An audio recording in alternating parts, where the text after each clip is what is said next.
안녕하세요. 오늘도 차연살롱을 찾아주셔서 감사합니다.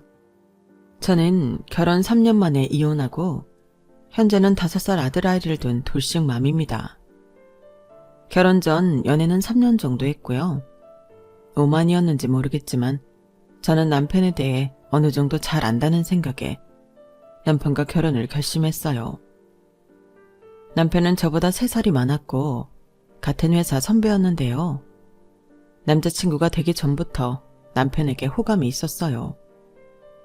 생긴 것도 멀쩡하게 생겼고 말솜씨와 재치 센스까지 있었는데 그래서 남편을 아는 대부분의 회사 사람들이 남편을 좋아했어요. 한마디로 평판이 좋은 사람이었는데 저도 옆에서 많이 배울 수 있어 좋았어요.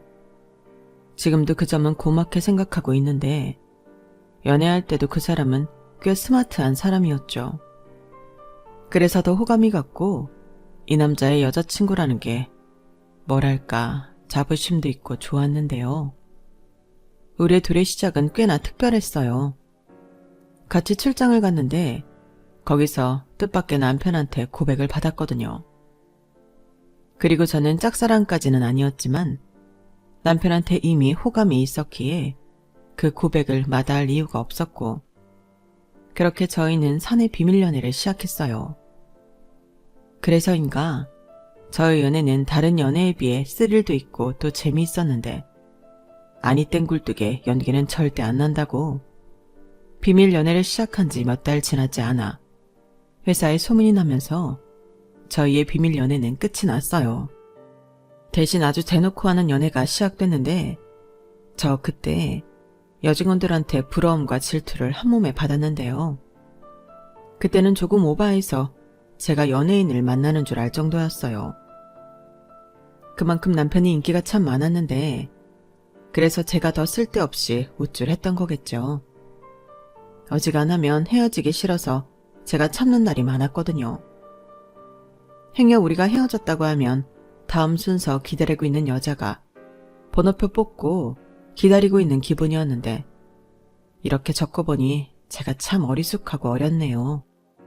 그렇다고 남편이 허우대만 멀쩡하고 개차반인 그런 놈은 아니었어요. 때론 연인인 저를 위해 야근도 같이 해주고 제가 아프면 호들갑을 떨며 병원도 데려가는 사람이었는데 그렇게 꽉 찬 3년을 연애하니 남편이 먼저 프로포즈를 하더군요. 그때를 회상하면 저도 남편도 주변에 결혼하는 사람들이 참 많았어요. 그러면서 자연스럽게 우리는 언제 결혼을 하나 그런 얘기를 종종 했던 적이 있었는데 남편은 그걸 제가 결혼하고 싶다고 신호를 보내는 걸로 알았다 하더라고요. 뭐 신호까지는 아니었지만 저도 다른 사람들처럼 결혼하고 싶은 마음은 당연히 있었죠. 그래서 남편이 프로포즈 했을 때는 기쁜 마음으로 반지를 받았어요. 그리고 이미 연애하면서 2번 남편 집에 인사를 갔던 적이 있었는데 그래서인지 결혼 허락받으러 시댁에 갔을 때도 분위기가 참 좋았더랬죠. 아우 드디어 우리 소영이가 진짜 내 며느리가 되는구나. 나는 어째 네가 내 며느리가 될 것만 같았어. 진짜야? 인상이 너무 좋았거든. 여기 네 시아버지한테 물어봐라. 이 사람이 또 호들갑을 떨어요. 물어볼 것도 없다. 맞아.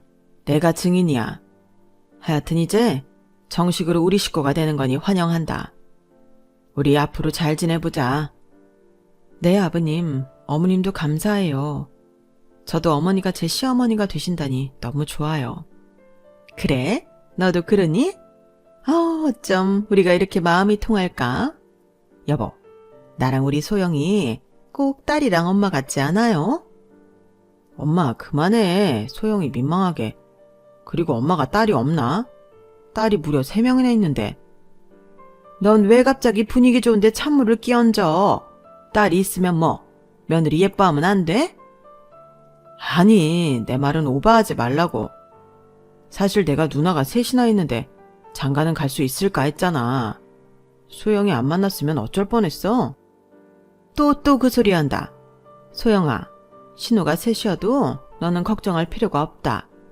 나는 신우이 짓 하는 거 절대 용서 안 하고 우리 딸들은 그런 성격도 아니야. 알아요. 지난번에 한번 봤잖아요.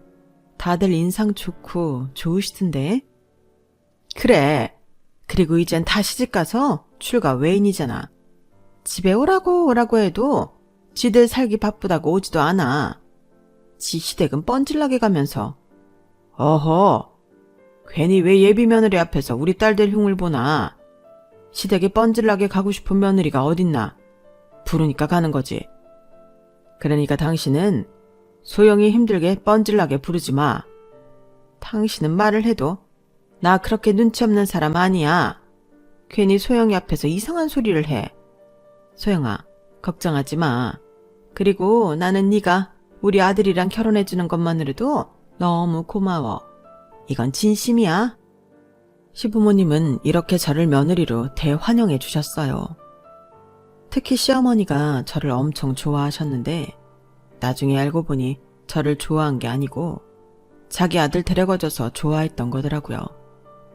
하지만 저는 그걸 알 턱이 없었고 그저 화목한 집안의 며느리가 되어 좋다고 생각했는데 그 후 결혼 준비도 무난하게 끝났고 결혼식도 무사히 잘 올렸어요. 보통은 결혼 준비하면서 많이 다투고 싸운다고 하는데 저희는 거의 정확하게 반반 결혼을 해서 다툴 일이 없었거든요.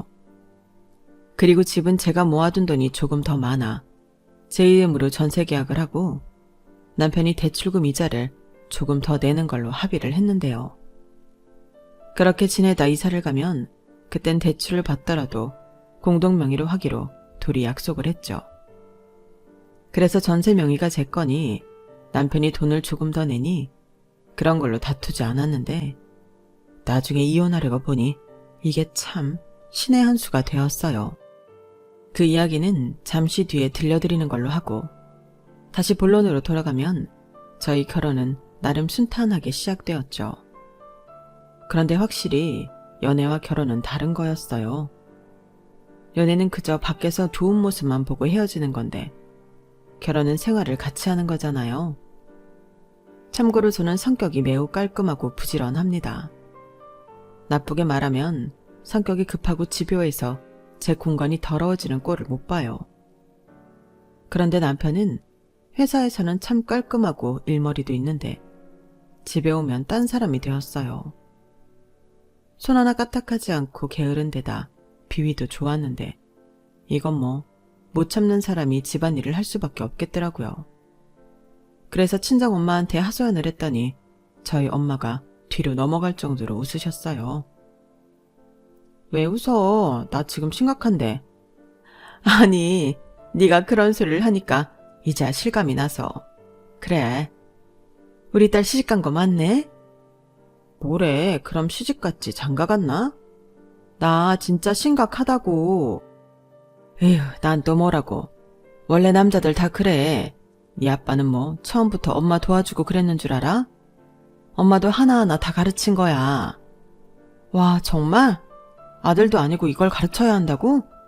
그래. 그리고 신서방이 그 집 막둥이잖아. 위로 누나가 셋이나 있고. 그럼 손 하나 까딱 안 하고 살았을 텐데. 그게 하루아침에 장가갔다고 될 줄 알았어? 아무리 그래도 그렇지 성인인데. 그리고 우리 그이 회사에서 일을 잘해. 그게 사회생활이랑은 다른 거란다. 이제 시작이야. 네가 하나하나 가르치고 같이 하자고 해. 또 하다 보면 늘고 익숙해져. 그럼 나중엔 자기 일인 줄 알고 하고. 아빠도 그렇잖아? 그런 거였어? 아니 시어머니는 아들한테 왜 아무것도 안 가르친 거야? 딸이 셋이나 있는데 아들까지? 나라도 굳이 안 그럴 것 같은데. 그런 게 어딨어? 딸이 셋이든 넷이든 같은 자식인데. 집안일이 그렇게 많지는 않거든. 그리고 잘하는 애를 주로 시키지. 못하는 애는 안 시켜요. 어차피 시켜봤자 손만 더 가는데. 저는 친정엄마 말에 속이 답답했어요. 어린 아들도 아니고 다 큰 남자를 일일이 가르쳐야 한다니. 앞으로 같이 살 날이 막막하게 느껴졌는데 그만큼 남편은 정말 손 하나 까딱하지 않는 사람이었어요. 보통 와이프가 힘들고 그러면 설거지라도 해줄 수 있고 청소기라도 돌려줄 수 있는 건데 제가 하라고 해도 그걸 자기가 왜 하냐고 너무 뻔뻔하게 말하더라고요. 아니, 같이 사는 집이고 똑같이 맞벌이 하는데 어떻게 저런 말을 아무렇지 않게 할 수 있는 건지. 그때는 제가 오히려 당황해서 아무 말도 못했어요. 그리고 나중에 아무리 생각해도 이건 아니다 싶어 남편을 붙잡고 이야기를 했는데 집안일은 원래 여자가 하는 거 아니냐며 자기 엄마도 밖에서 일했지만 집안일을 아빠한테 시키지 않았다고 했어요. 아빠도 하지 않은 일은 아들이 내가 할 리가 없고 또 해봤자 잘하지도 못하니까 그냥 자기가 해. 대신 나는 깨끗하네 더럽네 덜 치웠네 그런 소리는 안 하잖아. 아니 그래도 그렇지 일은 똑같이 하는데 누군 집에 오면 쉬고 누군 집에 오면 일해? 싫으면 하지 마. 나는 청소 안 해도 상관없고 밥도 배달시켜서 먹어도 돼. 배달 음식 먹으면 설거지도 안 나오잖아. 뭐? 아무리 그래도 그렇지 설거지하기 싫어서 배달 음식을 시켜 먹어? 그러다 건강 잃으면 그것뿐이야? 식비도 장난 아닐걸? 그럼 어쩌라고. 나는 자기가 하도 뭐라고 하니까 해결안을 제시했을 뿐이야. 선택은 자기가 하는 거지. 그리고 요즘 샐러드도 배달될걸? 정말 말이나 못하면. 저는 남편의 말 같지도 않은 해결안을 듣고 어이가 없어서 그날은 일부러 한마디도 하지 않고 화난 티를 팍팍 냈어요. 하지만 그것도 소용이 없는 게 남편은 제가 아무리 토라져 있어도 신경을 쓰지 않더라고요. 그도 그럴 게 저희 남편은 심각한 겜돌이었는데 그건 결혼 전에도 알고 있었지만 저렇게 죽자 살자 게임만 하는 인간인 줄은 몰랐어요. 그러니 회사에 있는 남편과 집에 있는 남편은 180도 다른 인간이었는데 너무 혼란스러웠죠. 그리고 몇 번을 같은 이유로 싸워도 성질 급하고 더러운 거 못 푸는 제가 늘 지는 싸움이었는데 한 6개월 정도 그랬을까요? 결국엔 제가 지쳐서 그냥 두 손 두 발 들고 말았어요. 어차피 식구가 많은 것도 아니고 남편이 뭐라 지적하는 것도 아닌데 뭐하러 나 혼자 이러고 있나. 그만하고 싶더라고요. 그렇게 저도 제 살 길 찾아 남편한테 더는 집안일 좀 같이 하자는 소리를 하지 않게 되었는데 그러니 남편과도 트러블 없이 지낼만 하더라고요. 솔직히 나름 신혼인데 남편과 계속 싸우고 싶지 않았고 원래 집안일이든 뭐든 잘하는 사람이 하는 게 맞지 하며 자기 합리화를 했는데요. 결국엔 그게 독이 되었어요. 왜 엄마들이 치우는 사람 따로 있고 어지르는 사람 따로 있다며 신세한탄 하잖아요. 그게 저도 똑같더라고요. 남편은 들어오면 양말부터 꼭 자기 흔적을 남겼고 음료수를 마시던 과자를 먹던 걸 제때 치우는 법이 없었는데 자고 일어나면 거실이 난리가 나 있었어요. 아니 애가 있는 집도 이보다는 깨끗할 것 같은데 아무리 자기 합리화를 하려 해도 성격상 너무 힘들었죠. 상황이 이렇다 보니 회사에 나가 멀끔하게 일하는 모습도 이젠 전처럼 멋있어 보이지 않았는데 하도 답답해 회사 동료한테 남편에 대해 살짝 이야기하니 믿지 않는 눈치였어요. 에이 설마 소영씨가 과하게 깔끔하잖아. 그러니 소영씨 눈에는 성에 안 차는 건 당연하지. 그건 아마 어지간한 남자들은 마찬가지일걸? 아니라고요. 정말 손 하나 까딱 안 해요. 워낙 귀하게 자라셔서 시어머니가 아무것도 안 시켰다고 하더라고요. 어머 정말? 신과장 진짜 왕자님이었네. 원래 왕자랑 살면 공주 아니고 무수리가 사는 거야. 그냥 잘난 남자랑 사는 대가라고 생각해. 자기 결혼할 때 뒤에서 배 아픈 사람 여럿 있었다. 그건 소영씨도 알지? 이렇듯 제 마음을 알아주는 이는 한 명도 없었는데 하도 주변에서 제가 지나친 거라고 하니 어떤 날은 내가 정말 예민하고 이상한가 하는 생각도 들었어요. 그래서 정말 남편이랑 잘 지내보려고 이 생각 저 생각하며 좋은 쪽으로만 생각하려고 했는데 이 남자가 나중에는 걸핏하면 저를 시켜 먹더군요. 자기야, 미안한데 나 물 좀. 물? 자기가 가서 정수기에 따라 마셔. 에이, 좀 해주라. 미안해. 내가 지금 움직일 힘이 없어서 그래. 나도 마찬가지야. 자기는 집에 와서 내내 게임기만 들고 있었지? 나는 와서 청소하고 이제 겨우 앉았어. 오히려 물은 자기가 나한테 떠다 줘야 하는 거 아니야? 진짜 너무한다. 그깟게 뭐 그렇게 어려운 일이라고. 나야말로 어려운 일도 아닌데 그런 것까지 나를 부려먹어? 부려먹다니 그깟 물 좀 달라는 게 진짜 서운하다. 이렇게 사소한 것부터 물건 찾는 것까지 전부 저한테 해달라고 했는데 누군가는 그깟 거 해줄 수 있지 뭘 그러냐고 할 수도 있겠지만 이게 하루에도 수십 번이 되면 누구든 짜증이 날 거예요. 자기는 입만 가지고 모든 걸 다 해결하려고 하는데 제가 정말 무수리가 된 기분이더라고요. 저라고 뭐 처음부터 싫다고 했겠어요. 하다 이렇게는 안 되겠다 싶어서 저도 싫은 건 싫다 말하게 된 거예요. 그러니 어째 이 남자는 날이 가면 갈수록 어린애가 되는지 장가 오기 전에는 자기 엄마가 다 해줬다며 징징거리더라고요. 신혼 초에는 이런 것도 귀엽다고 생각하고 해줬었는데 제가 사랑에 눈이 멀어 제정신이 아니었어요. 그리고 결혼 생활이 1년이 지나고 제가 임신을 하게 되었는데 제가 홀몸이 아니라는 걸 알면서도 남편은 달라지지 않더라고요. 심지어 제가 초반에 몸 관리를 잘못했는지 유산하게 되었고 그 충격에 회사도 쉬면서 매일 울기만 했는데요. 이 인간은 제 상태가 어떤지는 관심조차 없더군요.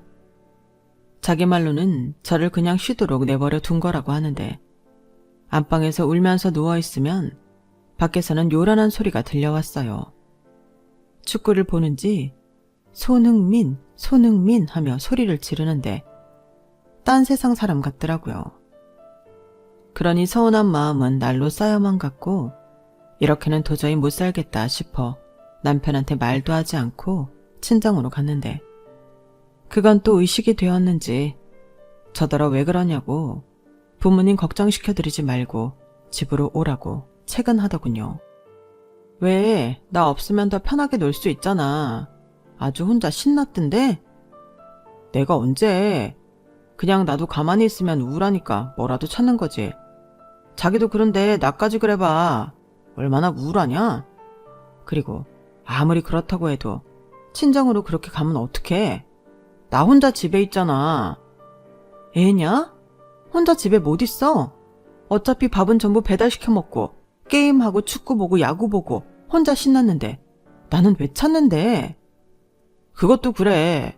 자기 말대로 나는 자기한테 뭔가 해달라고 바라지 않잖아. 자기 괴롭히지도 않고 막말로 유산은 자기가 잘못해서 그런 건데 나는 자기한테 뭐라고 하지도 않았어. 뭐라고? 내가 잘못해서 유산을 했다고? 말 다 했어? 아니, 나도 말하려고 하면 할 말이 없는 게 아니라는 소리를 하고 싶었던 거지. 방금 건 말 실수야. 미안해. 저는 태어나서 처음으로 미안하다는 말이 참 무게감이 없다는 걸 이 인간을 만나고 알았어요. 실제로 이 인간은 회사든 집이든 미안하다는 말을 아주 달고 사는데 가만 들어보면 그게 자기 유리하게 쓰려고 하는 말이더라고요.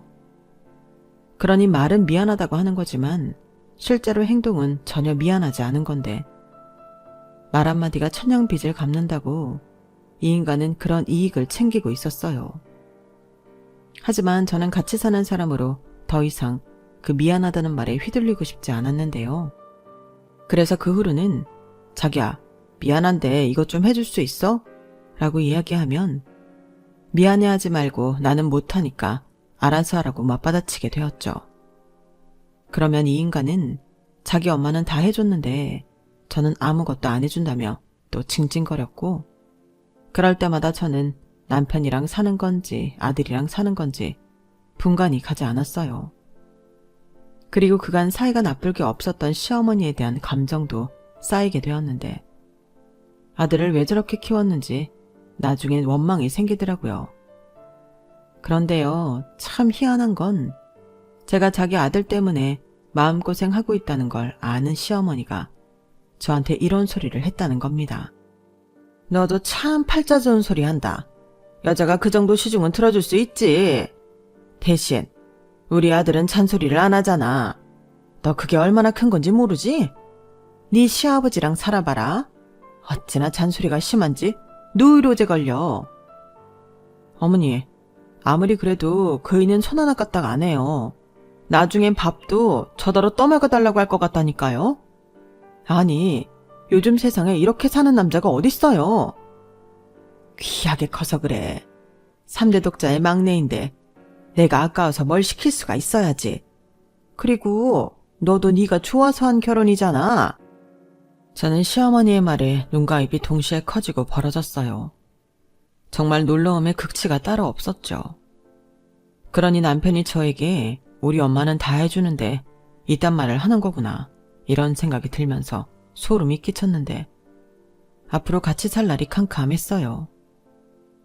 평생 이 남자의 수발을 들면서 살아야 하나, 아이까지 유산한 그때는 이혼을 하는 게 맞는 건가 싶더라고요.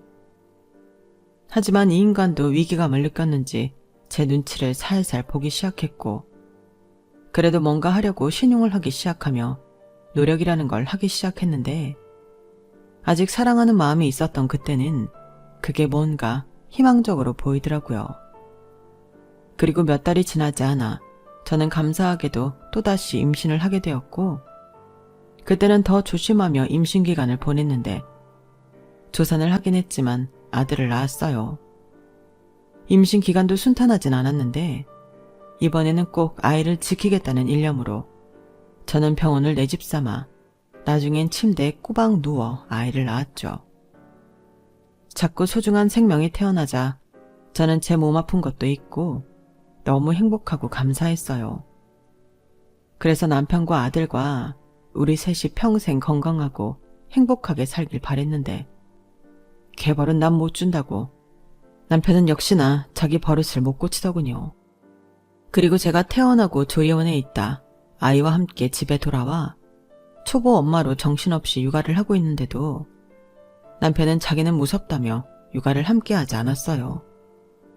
누가 보면 저 혼자 애를 낳아 데리고 온 것처럼 남편은 아이가 울면 짜증을 냈는데 이 인간은 부성에도 없는 건가? 너무 싫더라고요. 게다가 아이 보느라 잠도 제대로 못 자고 밥도 제대로 못 먹는 걸 알면서 육아휴직을 하고 있는 저에게 회사의 안간이 부럽다고 했는데 내가 저딴 인간을 왜 좋아해서 결혼까지 했을까? 지난날이 한탄스러웠어요. 저는 제가 사람 보는 눈이 제법 있다고 생각했거든요.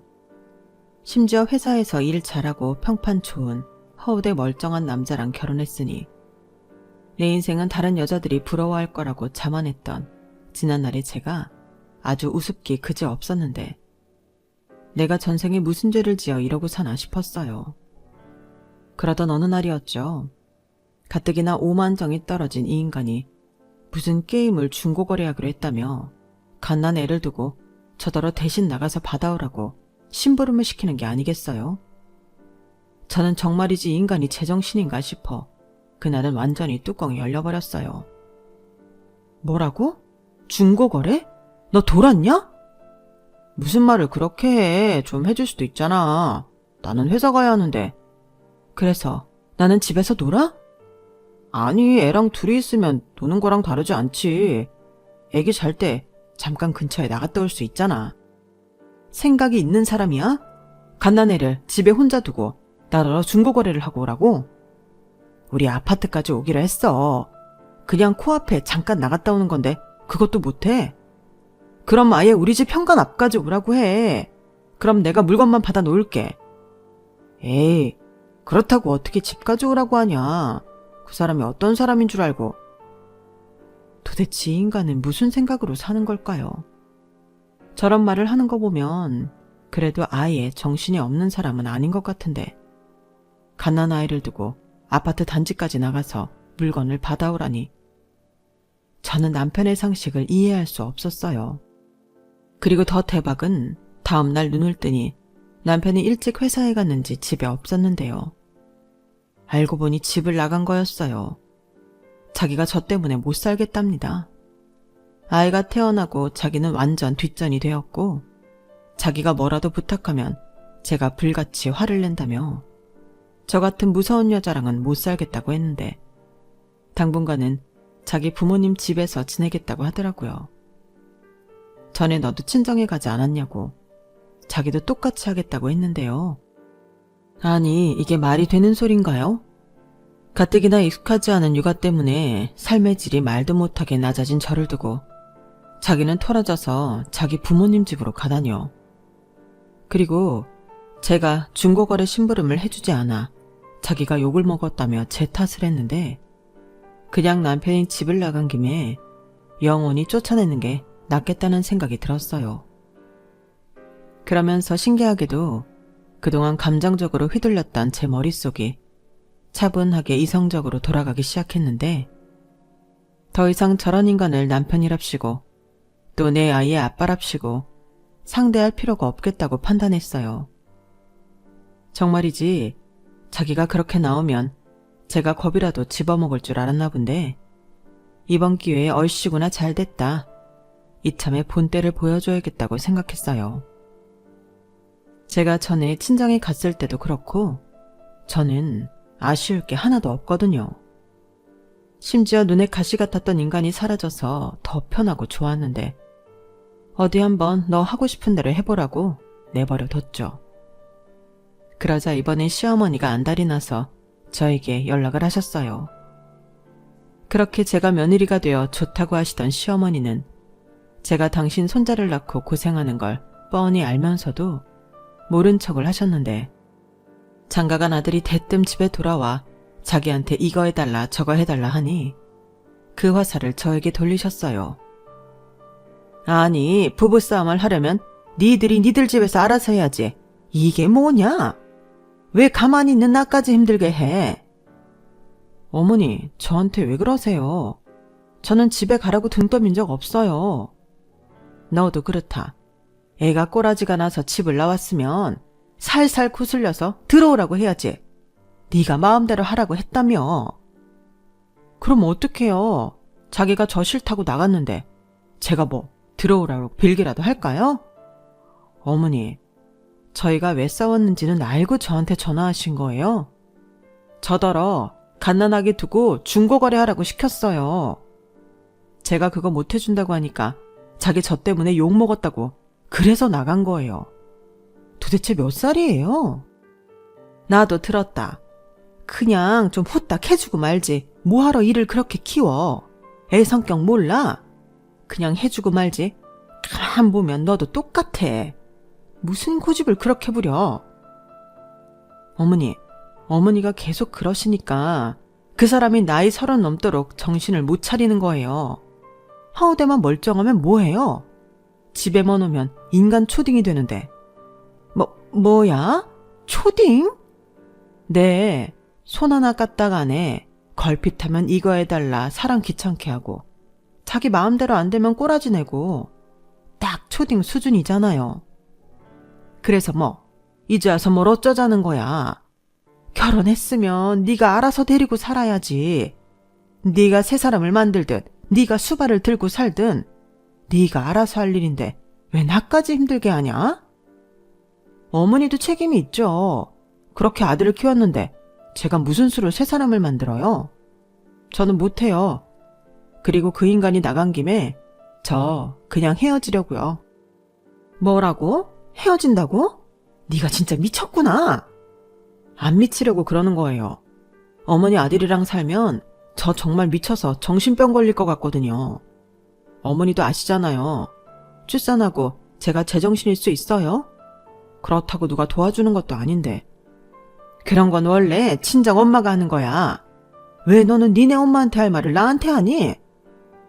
그러게요. 지금이라도 친정 부모님 도움 받아서 저 혼자 우리 아들 키우면서 잘 살아볼게요. 그러니까 어머니는 그렇게 키운 어머니 아들 평생 끼고 사세요. 너 정말 이럴 거야? 내가 너한테 얼마나 잘해줬는데? 저도 얼마나 어머니한테 잘했는데요. 얘가 정말 한마디도 안 지고 너 니네 집에서 어른한테 그렇게 덤비라고 배웠니? 네, 저희 집에서 어디 가서 부당하게 당하고 살지 말라고 가르쳐 주셨어요. 아니, 결혼은 동등한 건데 왜 저한테만 맞추고 살라세요? 어머님은 그렇게 사셨나 본데요. 저는 그렇게 못 살아요. 생긴 게 순하게 생겨서 그런 거 잘할 줄 알았더니 이제 보니 생긴 거랑 딴판이네. 잘난 내 아들이랑 살면 그 정도는 감수하고 살아야 하는 거 아니야? 글쎄요. 저도 어디서 빠지는 건 없어요. 그럼 그렇게 아시고 어머니 아들 이따가 퇴근하면 이혼 서류에 도장 찍을 준비하라고 전해주세요. 저는 그렇게 말하고 일방적으로 전화를 끊었어요. 어차피 계속 핸드폰을 들고 있다고 해서 서로 좋은 소리 나올 일이 없으니 그냥 앞으로는 오는 전화도 받지 말자 생각해 번호도 차단시켜버렸는데 그제야 남편이 몸이 쫄렸는지 바로 짐 싸서 집으로 기어들어왔어요. 물론 집 안까지는 들어오지 못했죠. 제가 비밀번호를 바꿔버렸거든요. 그러자 밖에서 쿵쿵거렸고 그 소리에 아기가 놀래 경기를 하며 울기 시작했는데 저는 경찰에 신고하겠다고 소리를 냅다 질러버렸어요. 그러자 그 인간이 전화를 걸어 미안하다고 사과를 하더군요. 왜 갑자기 마음에도 없는 사과를 해? 아니, 내가 생각을 해보니 내 생각만 한 것 같더라고. 자기도 애 보느라 힘든데 미안해. 내가 앞으로는 많이 도와줄게. 남의 애니? 도와주게? 됐고, 나는 이미 마음 정했고 조만간 이혼 서류 보낼 테니까 도장 찍어. 애는 앞으로 계속 내가 키울 거고 매달 양육비 100만 원씩 청구할 거야. 무슨 개소리야. 내가 왜 100만 원씩 줘야 하는데? 그래? 그럼 어디 법으로 해보자. 그리고 이 집은 어차피 내 앞으로 되어 있는 거고 자기가 낸 만큼 내가 현금으로 입금할게. 그럼 됐지? 어차피 반반 결혼이라 나눌 것도 집 말고는 없잖아. 아니, 누구 맘대로? 조만간 당신은 내가 볼펜 자료 남기지 않고 자기 집에 보낼 테니 염려 말고 내용 증명이랑 소장 보낼 테니 당신도 준비해. 정말 이럴 거야?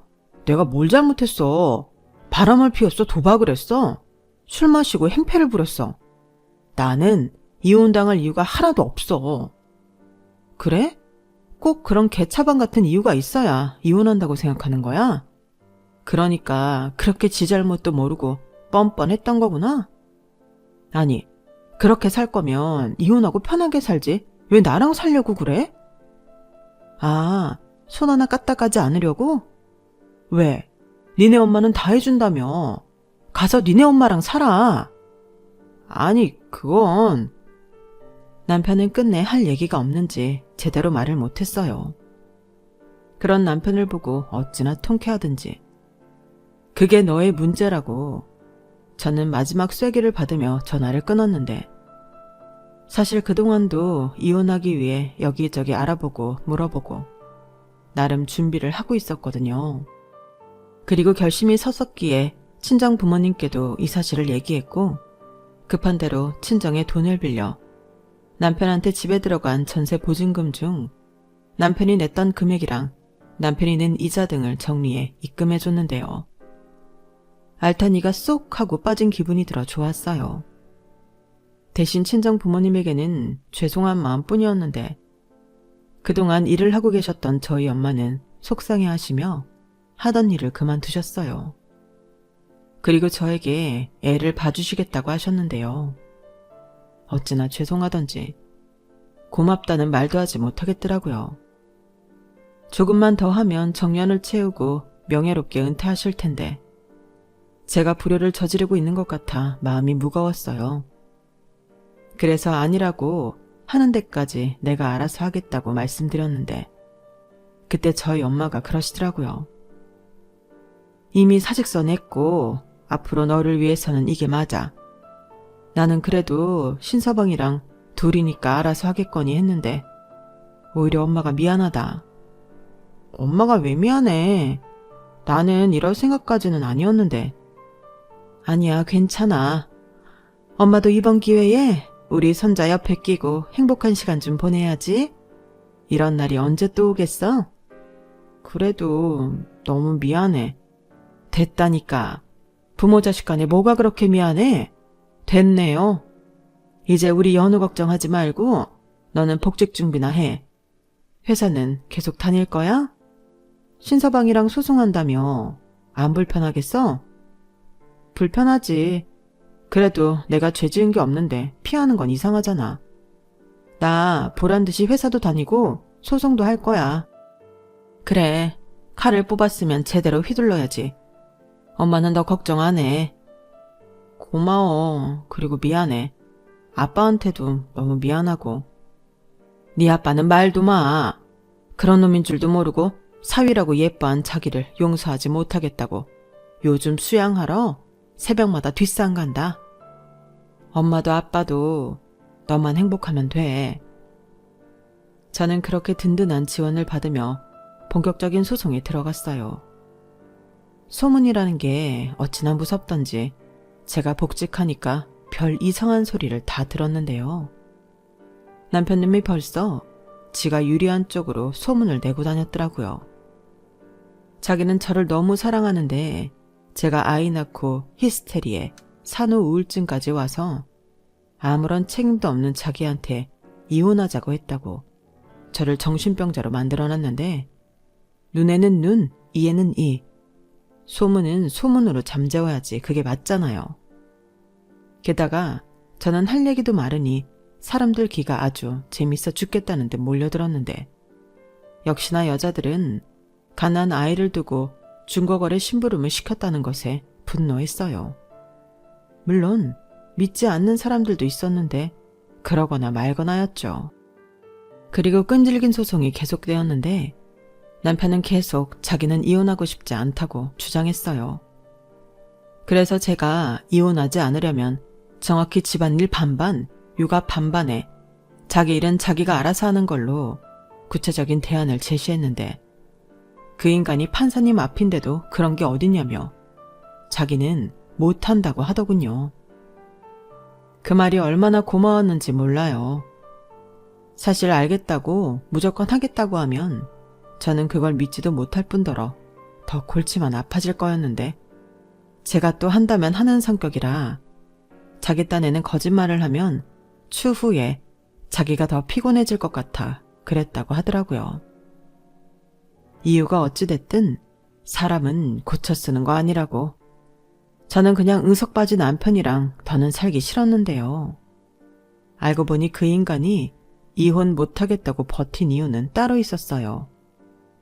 저를 사랑해서는 절대 아니었고요. 양육비를 주기 싫었던 거였는데 남편 측에서 먼저 양육비를 달라고 하지 않으면 이혼할 의사가 있다고 했거든요. 그 말을 듣는데 화가 나다 못해 눈물이 왈칵 쏟아졌어요. 이 인간은 아빠 될 자격이 없는 그야말로 초딩이었는데 괜히 내 아들이 저런 아빠를 만나 상처받게 되는 게 아닐까. 제가 너무 미안했어요. 그래서 마음 같아서는 양육비 필요 없으니 우리 앞에 죽을 때까지 나타나지 말라고 하고 싶었는데 마음 한편에서는 끝까지 받아야겠다고 생각했어요. 평생 자기 몫의 책임이라는 걸 모르고 지 좋은 것만 남의 손 빌려 편하게 산 놈이었는데 이번 기회에 안 되는 것도 있다는 걸 제대로 보여주고 싶었어요. 그 덕에 소송이 1년이나 걸렸는데 결국엔 제가 이겼죠. 정말 힘들게 이겼어요. 대신 저는 뭐 하나 양보한 게 없었는데 남편은 양육비를 깎아달라고 저에게 호소했지만 제가 미쳤나요? 제 아들 돈을 제가 왜 깎겠어요? 그리고 소송할 때는 아무 소리 안 하고 있던 시부모님이 자기 핏줄 어쩌고 하면서 아이를 내놓으라고 그리고 양육비는 네가 주라고 하셨는데 저는 아빠 같지 않은 남편한테 애를 줄 수 없다고 딱 잘라 거절했어요. 아무리 소송이 길었어도 남편은 자기가 아들을 키우겠다고 단 한 번도 말하지 않았거든요. 그런데 뭘 믿고 제가 아들을 보낼 수 있나요? 저는 절대 못 준다고 하려거든 법으로 하라고 했네요. 그러자 시부모님은 거기까지는 엄두가 나지 않는 건지 별다른 연락이나 소식이 없었는데 그렇게 소송이 끝나니 회사에서도 제 말이 다 맞았다며 남편을 외면하기 시작했어요. 그러게 왜 없는 소리는 하고 다녀서 자기 무덤을 파는지. 저는 그 후 보직 변경을 신청해 다른 부서로 옮기게 되었는데 아무리 제가 다른 부서로 이동을 한들 소문은 끝나지 않았죠. 그리고 일부러 저는 아무런 대응도 하지 않았어요. 애당초 저는 거짓말한 게 없었고 누구보다 이혼이 부끄럽지 않았기에 상관없었는데 남편은 아니었나 보더라고요. 제가 부서 이동하고 한 5개월 정도 됐을까? 남편은 자기 의사로 퇴사를 했고 어디 다른 곳으로 이직이라도 하나보다 생각하고 말았는데 나중에 알고 보니 그것도 아니었더군요. 회사 다니는 게 힘들고 싫었던 거예요. 전에는 자기 이미지 잘 구축해 회사 다니는 게 싫지 않았는데 이젠 이미지고 나발이고 건질 것도 없고 다른 사람한테 평소처럼 미안한데 이것 좀 해달라고 말할 사람도 없으니 힘이 들었나 본데 저런 사람이 어떻게 대학을 다니고 회사에 입사를 했는지 심히 미스터리입니다. 그리고 저는 이혼한 것과 별개로 정말 열심히 일했어요. 엄마가 되었다는 책임감에 열심히 하지 않을 수 없었는데 저는 시어머니처럼 저희 아들을 반푼이로 키우지 않을 겁니다. 저희 아들도 어른이 되면 누군가의 연인이자 남편이 될 수 있는 거잖아요. 그러면 그때 남의 집 귀한 딸 고생시키지 않도록 정말이지 단단히 키우고 싶은 마음인데 제가 당한 것도 있다 보니 아들이 좀 힘들겠지만 빡시게 키워볼 생각이에요. 하우대만 멀쩡한 건 정말 아무 소용 없더라고요. 중요한 건 인간 됨됨인데 저는 생각과 가치관이 멋진 그런 남자로 제 아들을 키워낼 생각입니다. 그러기 위해서라도 제가 더 강하고 씩씩하게 열심히 살아야 할 것 같아요.